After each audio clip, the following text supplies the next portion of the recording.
everybody being here today to be able to worship God in spirit and in truth. It means a lot to me to see you out to be able to worship. Hopefully from our worship today you are encouraged from being here. And as we get to our lesson today, hopefully there's something that we can provide from this lesson that helps you in your walk with God.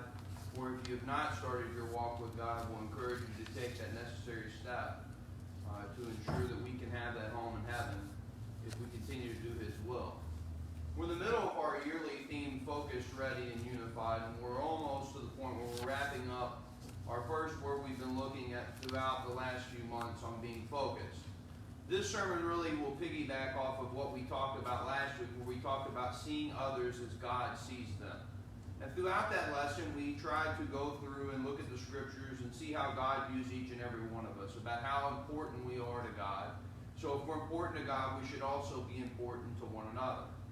Today's lesson goes a little bit beyond just God Himself, but we're going to mainly focus on His Son, Jesus. The interesting thing about Jesus is that if you look at the founders of each religion in human history, when we look, each founder of a religion had skeletons in their closet, and they didn't necessarily treat everybody they came in contact with right. But Jesus, being 100% God, also 100% man, treated each and every person with dignity. And also, while He would preach and teach, He would do something that many people today do not do. He would take notice of people that oftentimes did not get acknowledged for anything.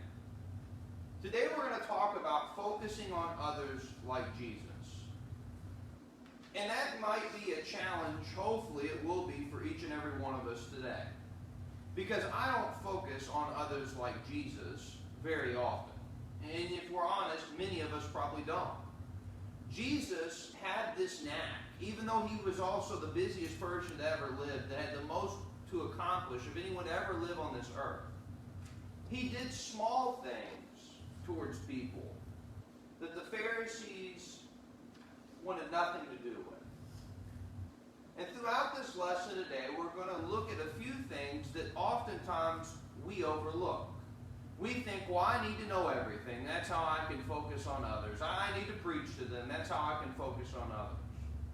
But oftentimes, before Jesus would ever preach to anyone or teach anyone, He would do a few small things that would strengthen that relationship and strengthen that trust in what He had to say to the person He was about to speak with. When we think of Jesus focusing on others, we oftentimes think of the miracles.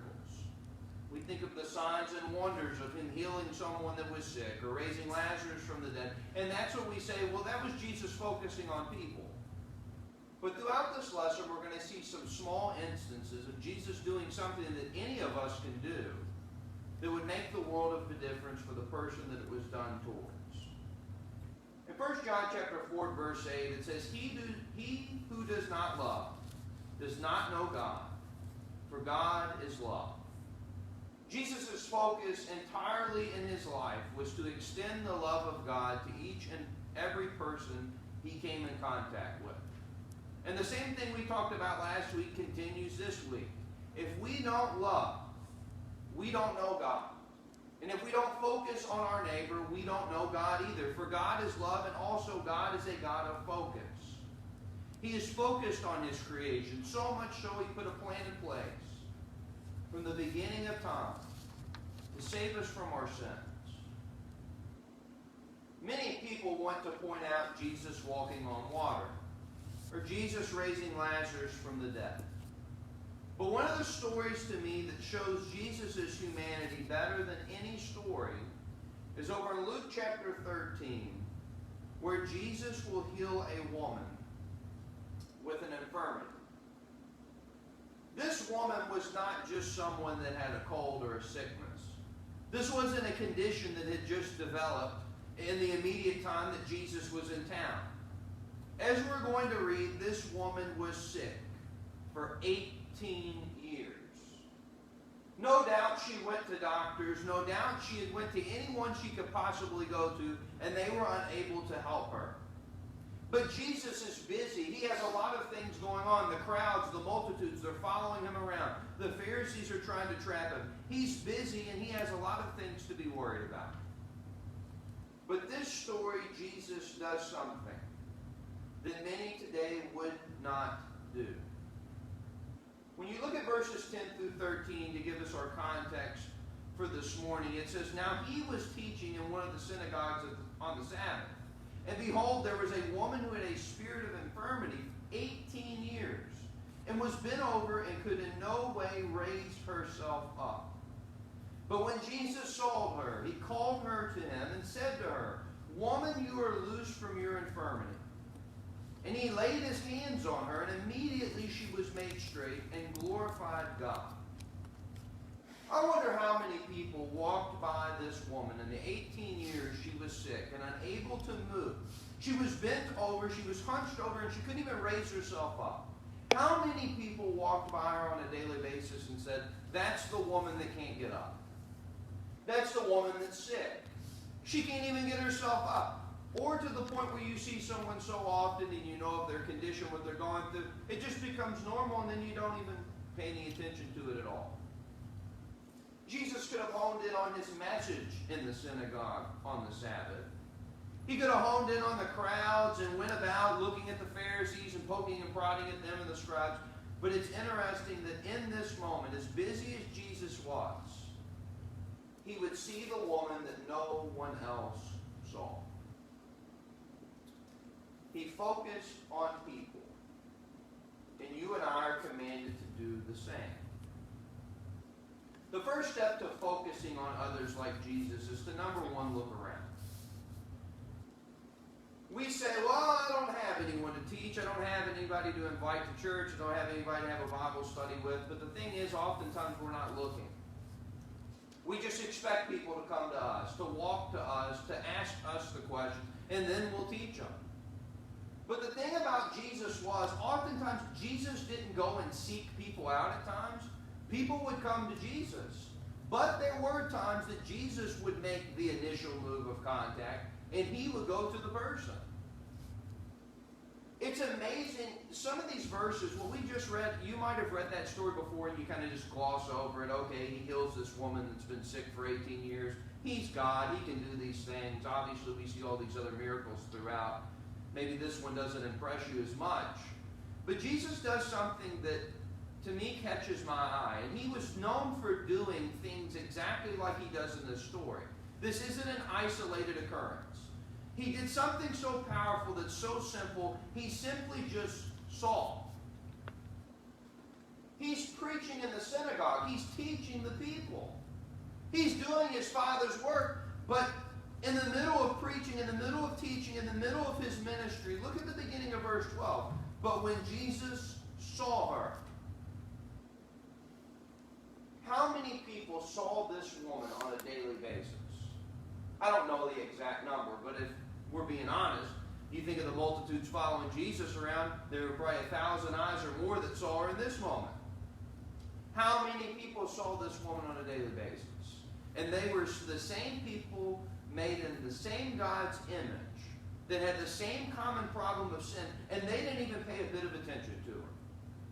But Jesus, perfect, 100% God, in the middle of teaching, saw this woman.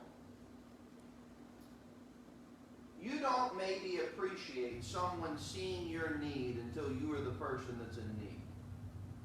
This woman probably was tired of being overlooked. She was probably tired of suffering alone, and she probably thought no one cared, but Jesus sees her. But you know what it took for Jesus to do that? He was looking for her as well. And he had this common knack when he did this throughout his ministry, where he just wasn't preaching to audiences with just faces. It wasn't just people that would get lost in the muck or people he didn't really care about. In Matthew chapter 9 at verse 36, look what he does. He looked out over the multitudes. He was moved with compassion for them because they were weary and scattered like sheep having no shepherd. We talked about that passage last week. It's amazing to me that Jesus does something that each and every one of us can do. He simply paid attention to the people that were in front of him. You think of Zacchaeus. Zacchaeus is up in a tree, and in the town Zacchaeus lives in, there are multitudes of people around him trying to just touch him, talk to him, communicate with him. Zacchaeus is short. He can't even be seen in the crowd. In one of my favorite passages, I'm paraphrasing here, it says, Jesus went up to the tree, and he looked up and spoke to him.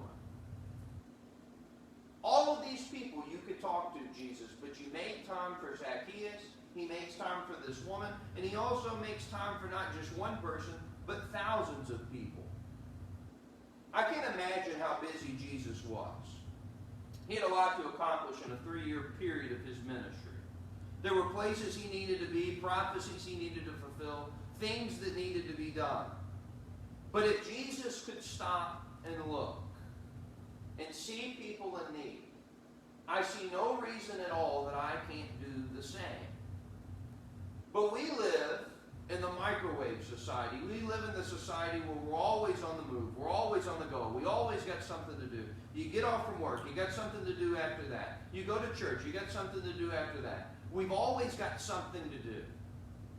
But the key to focusing on other people is we must simply just slow down. We have to slow down sometimes. I know we're to be busy in God's vineyard. I know we're to be busy preparing for the harvest. I know we're to be busy in our personal lives, trying to reach as many people as we possibly can. But sometimes we're so focused on converting thousands of people that we overlook the one person that will actually listen. I don't know how many people in these multitudes actually followed Jesus or not, but the people that Jesus went up to and had conversations with, the one person, I believe they ultimately probably would. Zacchaeus had a weird encounter with Jesus, so much so for him, it had a significant impact on him in the same day. This woman that had this infirmity for 18 years, I have no doubt that when she encountered Jesus, her life changed forever. But if Jesus was so concerned on getting from point A to point B and getting from this town to this town, these encounters don't happen. But that tells me that Jesus, even though he had a mission and a ministry to carry out, slowing down for people was still of the utmost importance. Because he could preach in the synagogues all day long. But if he didn't have encounters like this, someone like this lady with this infirmity, she may never come to him. He stops. He looks. He sees. The woman is healed. Fellowship with God is restored. And she is an example now to those around her that they may believe on Jesus because of what he has done for her. As I said, we're worried about converting the thousands that we sometimes miss the one. And the one might grow into 5, into 10, to 15, and 20. You should never underestimate the power of teaching one person. And maybe today that's what we need to do to focus like Jesus, is to simply just slow down. Focus on the people in your life. Build those relationships. Communicate with them. You can also take the gospel to others. But Jesus thrived in these one-on-one conversations. He absolutely thrived. And people left better than when they originally started these conversations with Jesus. Jesus saw. But number 2, when we focus like Jesus, it involves us taking a risk. No one likes to be rejected. No one likes to hear the word no. And even Jesus, being the greatest preacher in the history of humanity, Jesus was rejected over and over and over again. The woman that was healed obviously responded favorably, but many of the people that were listening to him preach in the synagogue would not. Few would respond favorably as Jesus was before Pilate and before the crowd, as they chanted for Barabbas to be set free, but a few would respond. We never usually see throughout the scriptures multitudes of people responding, but we oftentimes see a small group that does. We look at the day of Pentecost and we see the thousands that were saved, but we also sometimes forget that there were 1 million people in Jerusalem at that time. A few thousand doesn't compare to millions. It's always that small group, but it's going to involve us taking a risk, because you're going to be at times inconvenienced. Jesus could have been very inconvenienced by stopping at this point. He has somewhere he needs to be. There are many people that he needs to teach before he dies, but he stops. And he takes a risk. Because he could heal this woman and she could go away and not pay him a bit of attention. But when we care for people and focus on people like Jesus, it leads to this hard truth. We love those who don't love you. We love those that don't love us. To me, it is amazing to consider, we looked at 1 John, the love of God, the love of Christ. Because to be honest with you, we love the people that love us back. We love the people that we choose to love. We don't love everyone the way that we should, and if we're honest, we can all see ourselves in the same boat when it comes to that. But Jesus had the same love for the lowly sinner that he had for the Pharisee. He had the same love for the tax collector that he had for the scribe. He had the same love for those that chanted, crucify him, as he had for those that would, at the end of the day, finally follow him. And when we focus on people like Jesus did, we're not going to take into account the response we're going to get back. We're taking into the account the soul-altering message that they need to hear. Because Jesus said in Matthew chapter 5, verses 46 through 47, "For if you love those who love you, what reward have you? Do not even the tax collectors do the same? And if you greet your brethren only, what do you do more than others? Do not even the tax collectors do so?" This is a part of Jesus' Sermon on the Mount where Jesus talks about the idea of doing very hard, altering things. In their culture, when you look at verses that precede this and come after it, when you think of the fact of what Jesus is talking about, he's talking about the fact that, guess what? You think you're doing all these great things. Even the worst people do these things. Even notorious criminals and people that hate everyone in society, they love the people that love them. And for many people, that's what we do. We compare our worth, we compare how good we are in comparison to other people. Of course, you're probably going to love and treat someone right that treats you right. But going beyond that is what we're called to do. Jesus, in this period of time, the tax collector was viewed as the worst person in Jewish society because tax collectors were viewed as traitors. And oftentimes what Jewish people would do is they would compare themselves to the tax collectors. At least we're not as bad as them. The story of Jesus telling the publican and the Pharisee in the temple, what he's telling in that story is the Pharisee is comparing himself to the tax collector. At least I'm not as bad as this person. But Jesus doesn't say you're to be held up to what the tax collector does, or you're to be held up to what others do. Because I'll tell you right now, Jesus loved those who hated him. And he continues today to love those that hate him and hate everything he stands for. And as our culture continues to step on and spit on everything Jesus stood for, the love of God is still extended toward them. If Jesus was here, he would still go up and preach and teach them. But Jesus not being here in human form, that leaves the responsibility to us. And we read a passage like this and we say, wow, that's a very hard truth for us to understand. But Jesus loved those who didn't love him, and the thing is, we're not that different from what we're asked to do.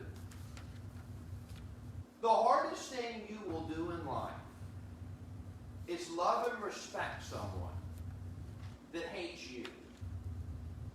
Because for many of us, when people disrespect us, the first thing we want to do right back is disrespect them. The world views it that way. An eye for an eye and a tooth for a tooth. You do something to me, I'm going to do something far worse to you. But the early church followed this example of Christ and how they reacted to a government that persecuted them. How they reacted to Gnostics that doubted Jesus' deity. They didn't stoop to levels. They loved them even though they hated the cause that they stood for. You know, Paul was aware of this. Paul was hated by many because of the gospel that he preached.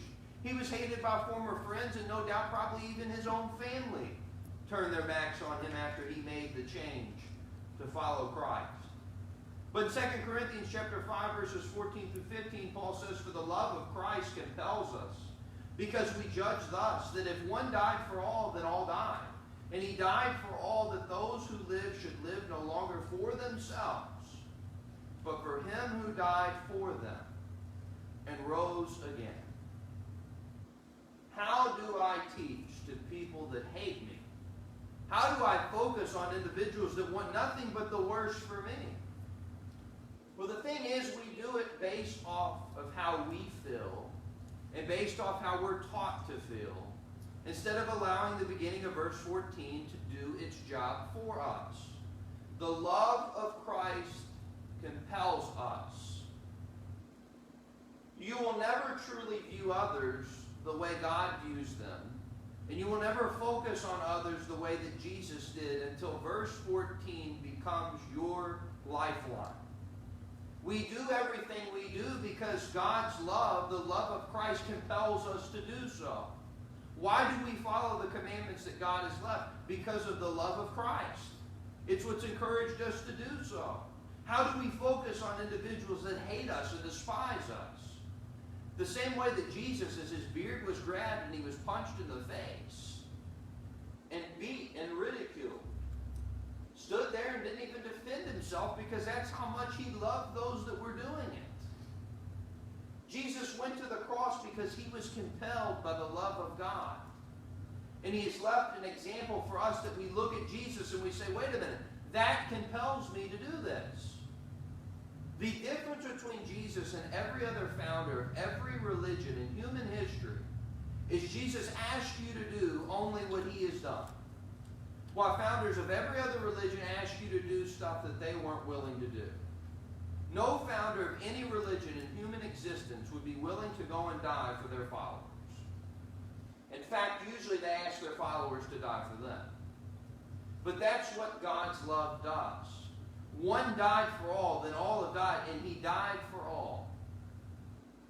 Jesus thought about the lowly amongst us, including us at times, as he carried his cross and fell down at the weight that he was bearing. He thought of us as he hung on the cross, suffering the atrocities that he didn't deserve. He thought of us. And the reason he stayed perfect was because he was focused on your greatest need and my greatest need. And that is salvation. He wasn't worried about the ridicule. He wasn't worried about the belittling. He was worried about the soul. And for us today, we should be worried about the same exact thing. Take a risk. It's worth it. You never know how someone may respond. But that leads us to our third point, is number 3. Before you can take a risk, you got to reach out. You got to reach out to the person. In the story that we started looking at this morning, this woman was unable to move to where Jesus was. She physically couldn't do it. The infirmity that she had basically paralyzed her to the point she couldn't get up and really move.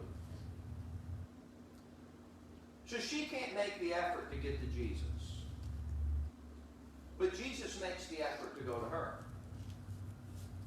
And that's what, to me, this is a beautiful story, because this shows the fact that sometimes we can't make that effort that we need to make, but Jesus was willing to make whatever effort necessary to make sure that we could get up and walk, that we could approach him, that we could come to him. But the thing is, we go back to what we looked at just a little bit ago. He sees her. He saw her. I don't mean to keep beating on a dead horse, but the fact is, she couldn't get up. Maybe she could vocalize, Jesus, come here. I need you to come help me, to heal me. But she couldn't get up. But the beginning of verse 12, he saw her. And he could do one of two things. She's not worth my time. I'm not getting up and going over there. I got things to do. I got places to be. Or he could make the effort to go to her. There are some miracles where Jesus doesn't necessarily have a verbal encounter with the person.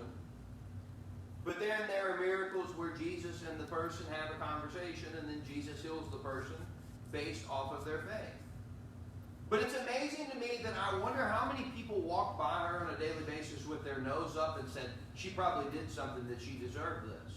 The same with the Pharisees, with the blind man said, well, obviously his parents or he must have done something. That's why he's the way he is.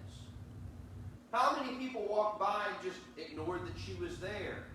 Or maybe she spoke to them and they ignored her. It's beautiful to think that not only Jesus saw the woman, but God in the flesh spoke to her. He could have saw her and just walked away. You can do that, right? We can all do that. We see somebody, we just walk away. Maybe the person talks to us and we just keep walking. But she says something to him. There's a communication that takes place.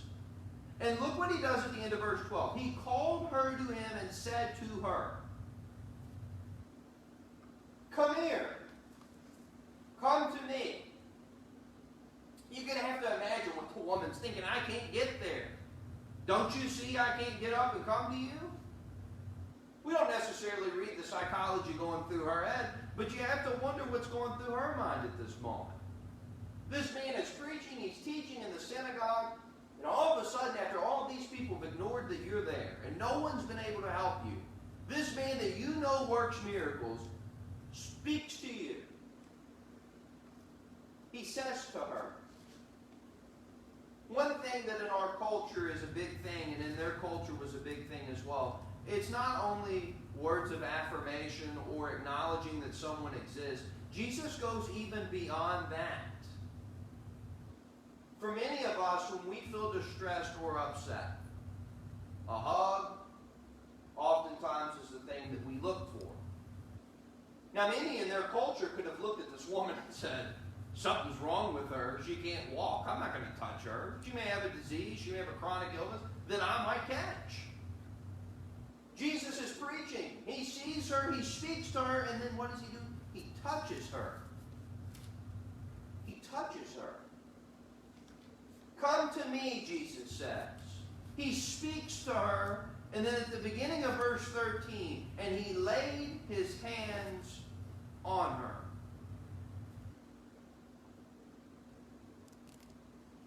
You wonder how long it had been since somebody maybe had even touched this woman.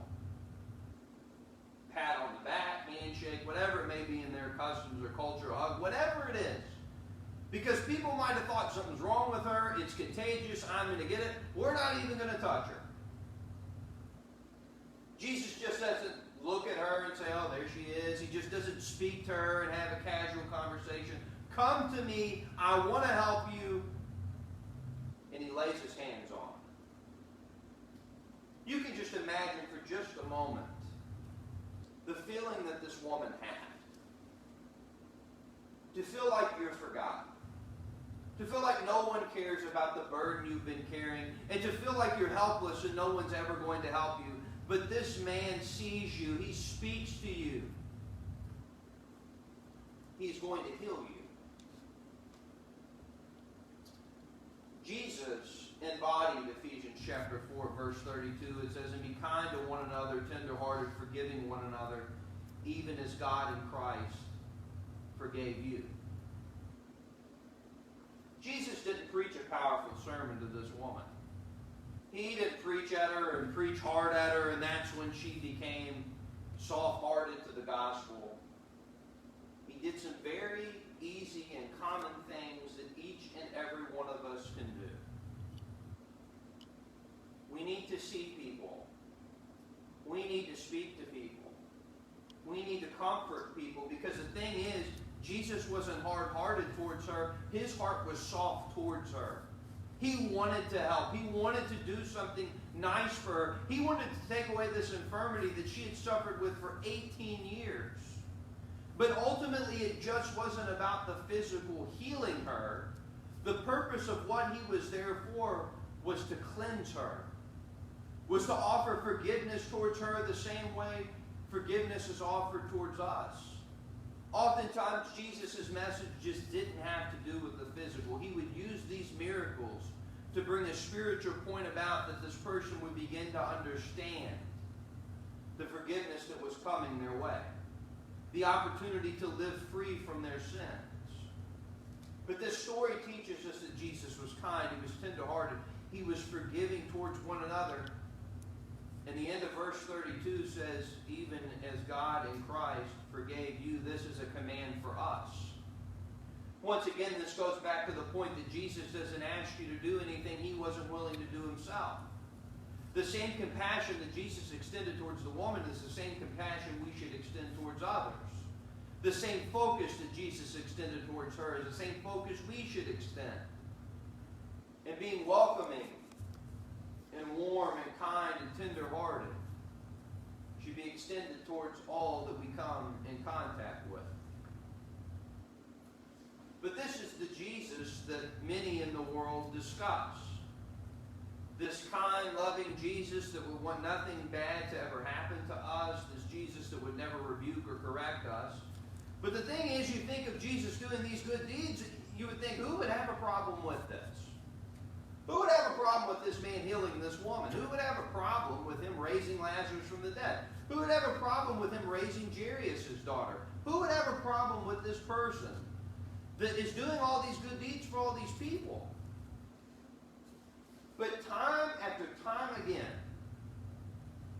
even though Jesus did these good deeds, healed the sick, allowed the blind to walk, the crippled walk, or allowed the blind to see, allowed the crippled to pick up their beds and to walk away. Even though he was willing to do these things, oftentimes Jesus was criticized. Today we may say, I want to do good deeds. I want to be involved. I want to help people. I want to lead people to Christ. And right now you're going to be surrounded by people that are going to encourage you to do that. But the hardest truth that we learn from Jesus is number 4, to expect criticism. To expect criticism. This woman hasn't been able to walk for 18 years. She's basically hunched over. She can't even move. He's healed her. You would think the whole crowd, the whole city would be happy at this occasion. You would think Lazarus being raised from the dead after like Rusty had taught us, the emotion that was involved with Lazarus' family and the Jews that were there, and Jesus himself. You would think everyone would be thrilled that Lazarus is raised from the dead. But oftentimes when Jesus would love people and care about people and focus on people, there would be groups of people that would not like it. Jesus did miracles, healed people, raised people from the dead, but Jesus experienced pushback. He experiences pushback. This woman has walked. She's been healed. But if you remember at the very beginning, what was going on was this took place on the Sabbath. So guess what they're going to do? In verses 14 through 15, the rulers of the synagogue answered with indignation because Jesus had healed on the Sabbath. And he said to the crowd, there are 6 days on which men ought to work. Therefore come and be healed on them, and not on the Sabbath day. So instead of celebrating this woman being healed, what do? Well, you're healing her on the Sabbath. It's obviously a miracle. It's obviously a confirmation that Jesus is the Son of God. But instead of believing on Jesus, what do? He healed on the Sabbath. Look what he did. Aren't there 6 other days you could have healed this woman? It doesn't make any sense, does it? But the thing is, it happens all the time. We reach out to someone, we teach someone, we preach to someone, and guess what often happens afterwards? Well, you shouldn't be saying that, and you shouldn't be doing that, you just need to stop. But I'm telling you right now, if there's pushback, that probably means you're doing something right. Every time Jesus did the right thing, there was always pushback. There was never a complete 100% approval of what he did. And you know what happened? After this took place, Jesus still went and preached to more people, and healed more people, and sought out more people. He didn't allow the pushback to stop him. Continuing this thought of pushback, you think of Luke chapter 7, verse 34. The Son of Man has come eating and drinking, and you say, look, a glutton and a winebibber, a friend of tax collectors and sinners. We don't know an estimate of how many tax collectors came to Jesus within his 3-year ministry, but he was far more effective with the tax collectors than the Pharisees were. We don't know how many sinners came to Jesus within his ministry, but he was far more effective than the Pharisees were. And you know what happened? The Pharisees didn't receive any kind of pushback from the people at all. Isn't that funny how that works? They weren't doing what they were supposed to do. They didn't receive any pushback. But Jesus did exactly what he was supposed to do, and he constantly received pushback. Notice the Pharisees didn't say, the tax collectors have come back. You're reaching these people. You're teaching them. They're turning over a new leaf. Jesus says, instead of rejoicing over the sinner that comes back, you point out my flaws that you think I have. You call me a glutton because I eat with them. You call me a wine bibber. You call me a friend of tax collectors and sinners. And you know what? They meant that as an insult to Jesus. But that tells you just how great Jesus was, that the Son of God would be a friend of tax collectors and sinners. See, that was the difference. Jesus didn't focus on their occupation or what they did. He focused on their soul. While the Pharisees sat there and focused on what they'd done wrong. Jesus was focused on changing their life. Jesus didn't come to put people in chains the way the Pharisees tried to do with the law. But in fact, Jesus came to set people free. There was pushback in what Jesus did, but Jesus also offered the greatest gift in human history, and that is freedom. If I was Jesus, I would be pretty upset after what I've done. I've healed this woman. She's become an example, a light to those around her, and all the Pharisees can do is talk about the Sabbath to me. Do you think Jesus knew that it was the Sabbath? Yes. Did Jesus ever transgress or break the law? No, so obviously this wasn't a problem. But in verses 15 through 16 of Luke 13, look what Jesus says. A brilliant response. He said, the Lord then answered and said, hypocrite, does not each one of you on the Sabbath loosen his ox or donkey from the stall and lead it away to water it? So ought not this woman, being a daughter of Abraham, who Satan has bound, think of it, for 18 years, be loosened from this bond on the Sabbath?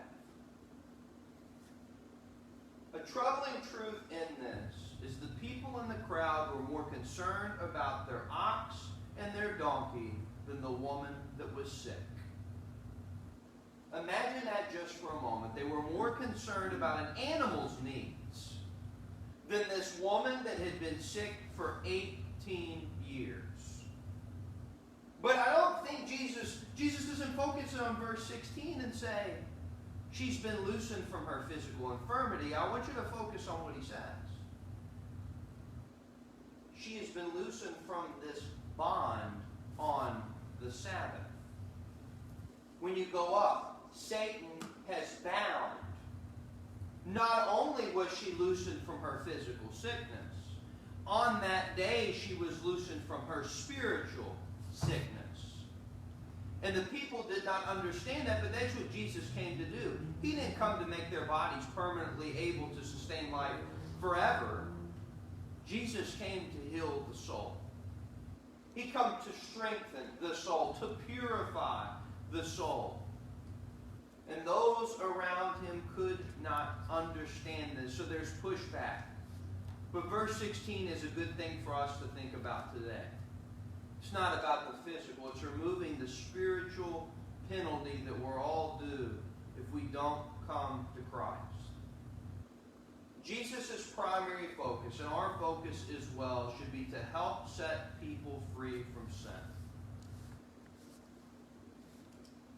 We do not possess the ability that Jesus did to heal people's physical bodies.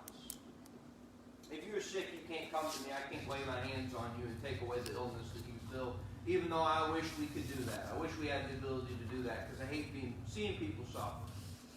And I believe Jesus hated seeing people suffer as well. That's why he came to die on the cross. But the thing is, the main mission of Christ, and Rusty's done a great job of doing this in John, the people thought his main mission was physical, and the whole time his whole main mission was spiritual. He would heal this woman, but he wasn't just concerned about the infirmity of 18 years. He was concerned about the infirmity from the time she knew right from wrong, called sin. And he wanted to set her free. He wanted her to not have to worry about the sin of her past that was hanging over her head, and give give her the ability to never let that sin hang over her head again. That if she would live faithfully to Jesus, Jesus would remove that burden daily for her. And the thing is, we don't preach the gospel to be right all the time. We don't preach the gospel to increase our ego or to check off a box. The main purpose of the gospel is for each and every person that hears it to be set free from sin. That's why Jesus came and died. He didn't come and die so we could do whatever we wanted. He didn't come and die so that we would have the freedom to just do whatever we pleased. He came and died so your sin didn't have to hold you back any longer. The reason that sicknesses and illnesses have entered into this world is because of sin. So not only did Jesus deal with the sickness, he dealt with the root problem of everything, it's sin. This woman walked free of her infirmity, but she also walked free of her sin. And today that same power can remove your sins as well. And remove mine as well. Because Jesus isn't focused on your past. He's focused on you right now. He didn't judge what she may have done in the 18 years. He was focused on her in that moment, and that's who he was speaking to. And that's how we should be as well. That's the main focus of the gospel, is to set people free from sin. Maybe today your sin is a heavy burden to carry, just like the woman that carried the infirmity for 18 years. Maybe it's a heavy burden for you to carry and you can't do it any longer. It's okay. All of us that have become Christians, we've had to acknowledge we can't do it any longer. It's too hard for us. So that we needed Christ. By simply today believing that Jesus is the Son of God, repenting of your sins, confessing your faith, and being immersed in water for the forgiveness of your sins, today you can feel that relief that the woman felt. You can feel the relief that countless people throughout the gospel account felt from an encounter with Jesus. You can walk away today not only free from sin, but being a part of God's family. And that's a great blessing and joy that is a privilege for us as Christians. Maybe today we've taken those steps, and there's sin that's separating us from God this very morning. Maybe it's of a public nature. We'll pray for you and help you in any way that we can. If it's of a private nature, I would encourage you to take care of that on your own. Pray and ask God for forgiveness. Because Jesus is willing to forgive us. He's focused on every need that we have. And provided a way for us to fulfill those needs on His terms. If you're struggling, you need the prayers and the encouragement of the church. We would love nothing more than to help you this morning. If we can help you in any way, would you come forward now? It's together as we stand and sing.